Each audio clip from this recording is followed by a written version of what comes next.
Good morning दोस्तों। हमारे जो रीजनिंग में जो टॉपिक पढ़ लेते हमने डाइस के बारे में पढ़ लिया था। पहले हमने घड़ी के बारे में पढ़ लिया, उसका जल प्रतिबिंब, दर्पण प्रतिबिंब और वेन डायग्राम के क्वेश्चन हमने कर लिए। इसी को आगे बढ़ाते हुए आज नया टॉपिक हम लेंगे कैलेंडर, जो कि बच्चे बहुत ज़्यादा इसको हार्ड मानते हैं, लेकिन कैलेंडर वाला जो टॉपिक रहेगा आपका कैलेंडर के अकॉर्डिंग हम जो बहुत सारी चीज़ें आपको पढ़नी है। तो कैलेंडर के अकॉर्डिंग जैसे आपको सबसे इम्पोर्टेंट जो कैलेंडर होगा, जनरली दो भागों में इसको बांट सकते हो। एक तो होगा सामान्य वर्ष, होगा आपका क्या होगा आपका सामान्य वर्ष। दूसरा होगा आपका लीप वर्ष, होगा लीप वर्ष। इसे अधिवर्ष के नाम से भी जानते हैं, अधिवर्ष, लीप वर्ष या क्या बोलोगे अधिवर्ष। सामान्य वर्ष होगा या दूसरा क्या होगा लीप वर्ष होगा। सामान्य वर्ष और दूसरा क्या होगा लीप वर्ष। देखिए कंडीशंस क्या होती है कि सामान्य वर्ष में जो दिन होते हैं वो 365 दिन होते हैं। कितने दिन होते हैं 365 दिन होंगे। लीप वर्ष में जो कंडीशन रहेंगे 366 दिन होंगे। कितने दिन होते हैं 366 दिन होंगे। यहाँ पर देखिए आपके 28 की आपकी फरवरी होगी, फरवरी आपकी 28 की होगी।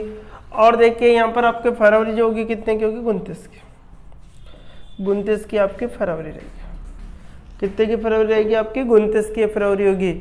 यहाँ पर देखिए आपके इसमें 52 सप्ताह, एक दिन होता है एक्स्ट्रा, 52 सप्ताह एक दिन होगा। यहाँ पर आप देखिए 52 सप्ताह, 52 सप्ताह 2 दिन होता है। देखिए 52 सप्ताह 2 दिन, आप जैसे 365 का सप्ताह कितने दिन का होता है 7 दिन का। 7 बन जाए आपका 35 होगा। इतना एक बचा, 7 दूआ 14 हो गया आपका। कितना बचा 1, अर्थात कितने सप्ताह 52 सप्ताह।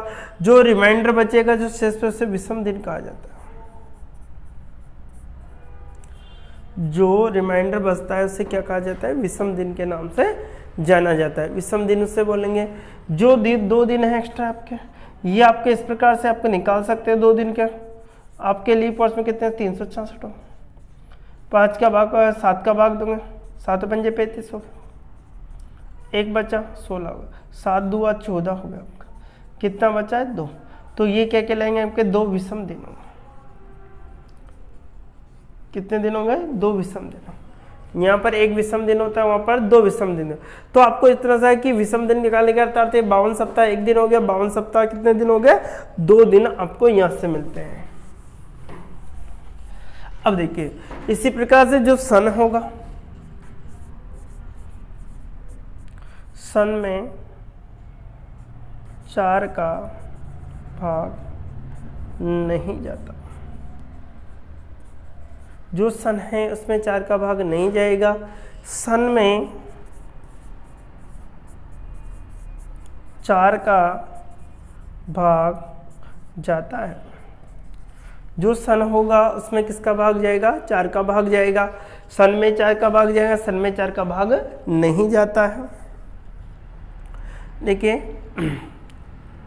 यह जिस वार को प्रारंभ होता है उसी वार को समाप्त होगा।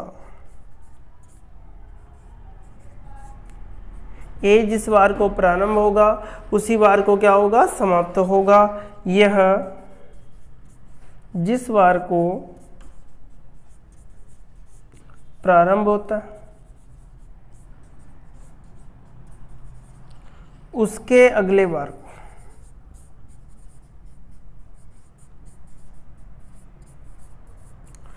समाप्त होगा। उसके अगले वार को क्या होगा समाप्त। यह जिस वार को प्रारंभ होगा उसके अगले वार को समाप्त होगा। एग्जाम्पल फॉर 1 जनवरी 2005 को गुरुवार है, तो 31 दिसंबर 2005 तो 31 दिसंबर 2005 को कौन सा वार होगा?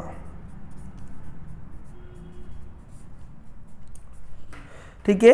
1 जनवरी 2005 को गुरुवार है, तो 31 दिसंबर 2005 को कौन सा वार होगा?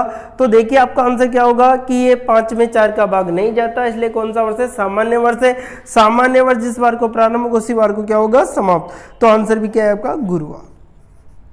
आंसर भी क्या आएगा आपका? गुरुवार। लेकिन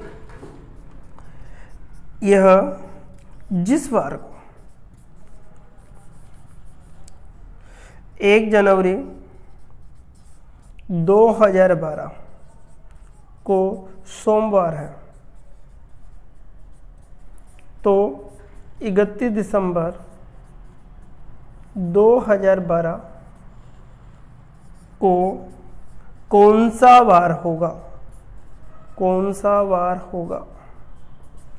1 जनवरी 2012 को सोमवार है, तो 31 दिसंबर 2012 को कौन सा वार होगा? अब देखिए एग्जाम्पल पूरा किसका आंसर क्या आएगा आपका? सोमवार का क्या आएगा? मंगलवार। क्या होगा? मंगलवार, क्योंकि यह जिस वार को प्रारंभ होता है उसके अगले वार को क्या होगा? समाप्त, अर्थात एक दिन और एक्स्ट्रा जाता है। ठीक है, तो देखिए कैलेंडर में जनरली क्या होता है? सामान्य वर्ष और क्या होता है? लीप वर्ष होता है आपका। सामान्य वर्ष और क्या होता है? लीप वर्ष। सामान्य वर्ष में कितने दिन होते हैं?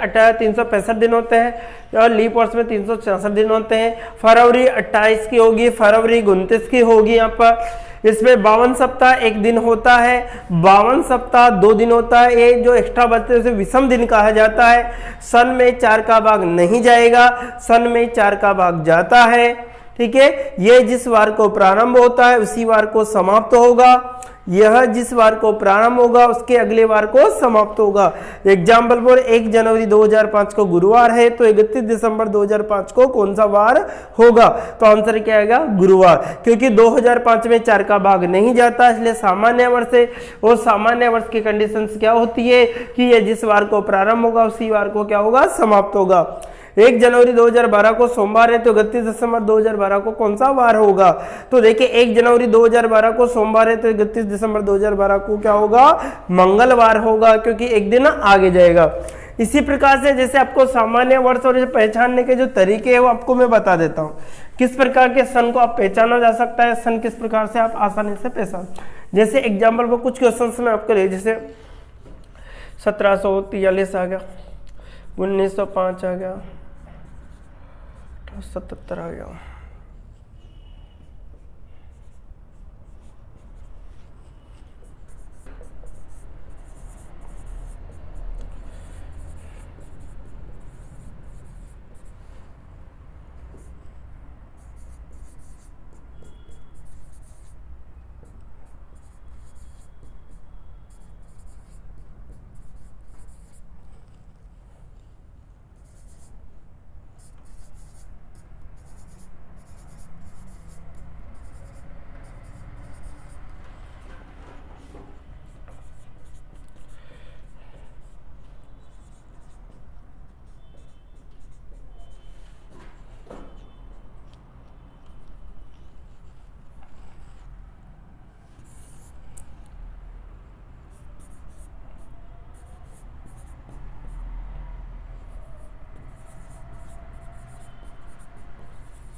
तो 800, 1200 और आपका 1600 इस प्रकार से। और देखिए आपके 2000, 2400, 2800।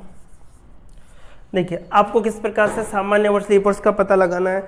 देखिए हम जानते हैं कि 4 वर्ष में क्या होता है? एक लीप वर्ष आता है। 4 वर्ष बराबर क्या होगा? एक लीप वर्ष होगा। 4 वर्ष बराबर क्या होता है? एक लीप वर्ष होता है। 100 वर्ष का क्या होता है? एक शताब्दी होगी।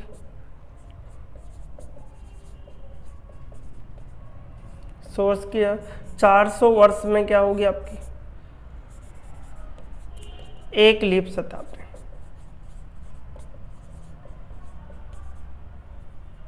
एक लीप शताब्दी। 400 वर्ष में एक लीप शताब्दी। देखो 4 वर्ष के समूह को एक लीप वर्ष होता है, 6 वर्ष के 100 वर्ष को एक शताब्दी बोलते हैं, 400 वर्ष को एक लीप शताब्दी बोलते हैं। क्या बोलते हैं? एक लीप शताब्दी, इस प्रकार से। ठीक है। तो देखिए आपको मैंने कहा कि सामान्य वर्ष लीप वर्ष पहचानने का जो तरीका रहेगा, आपको कुछ नहीं करना, पीछे की जो दो संख्या है इसमें 4 का भाग देना है। पीछे की जो दो संख्या है इसमें किसका भाग देना है? 4 का। अब देखो 43 में 4 का भाग नहीं जाता, इसलिए हम क्या कह देंगे? सामान्य वर्ष है। 5 में 4 का भाग नहीं जाता, इधर देखिए इसमें भाग नहीं जाता, इसमें भी भाग नहीं जाता, इसमें भी भाग नहीं जाता, इसमें भी भाग नहीं जाता, इसमें भी नहीं जाता, इसमें भी नहीं जाता, इसलिए सारे कौन से वर्ष होंगे? सामान्य वर्ष होंगे। लेकिन यहां पर 4 का भाग जाएगा और ये क्या है? शताब्दी। क्या बन गई है? शताब्दी।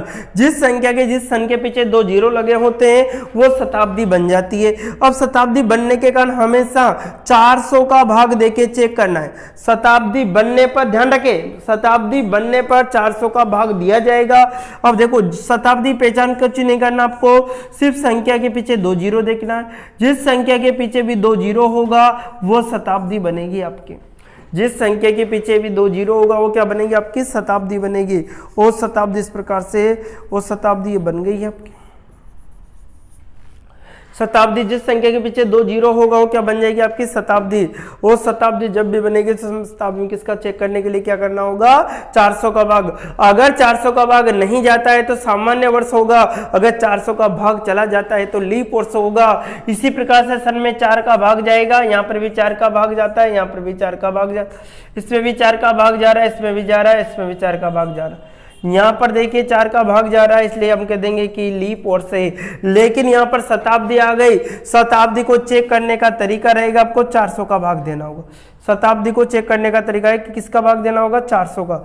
यहाँ पर भी देखिए 400 का भाग देना होगा, इसमें भी 400 का भाग देना होगा, इसमें भी आपको 400 का भाग देना होगा, इसमें भी आपको 400 का भाग देना होगा, इसमें भी आपको 400 का भाग, इसमें भी आपको 400 का भाग देना होगा। शताब्दी में 400 का भाग दिया जाता है। 400 का भाग अगर जाता है तो हम कह देंगे लीप वर्ष है, 400 का भाग नहीं जाता है तो हम कह देंगे सामान्य वर्ष है।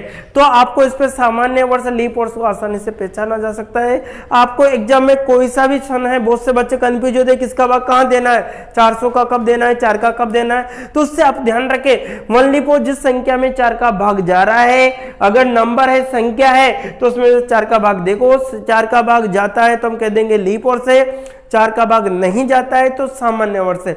लेकिन कंडीशन 4 क्या करना है? अगर संख्या के पीछे 2 जीरो, सन के पीछे 2 जीरो आ रहा है तो आप किसका चेक करना होगा? 400 का भाग देके चेक करना होगा।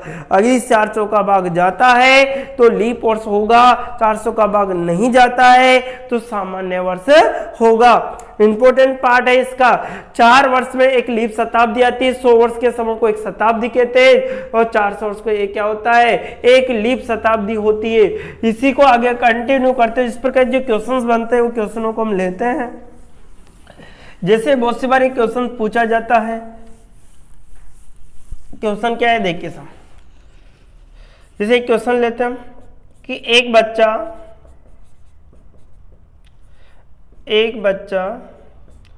29 फरवरी 1596 को पैदा हुआ है, तो वह अपना पहला जन्मदिन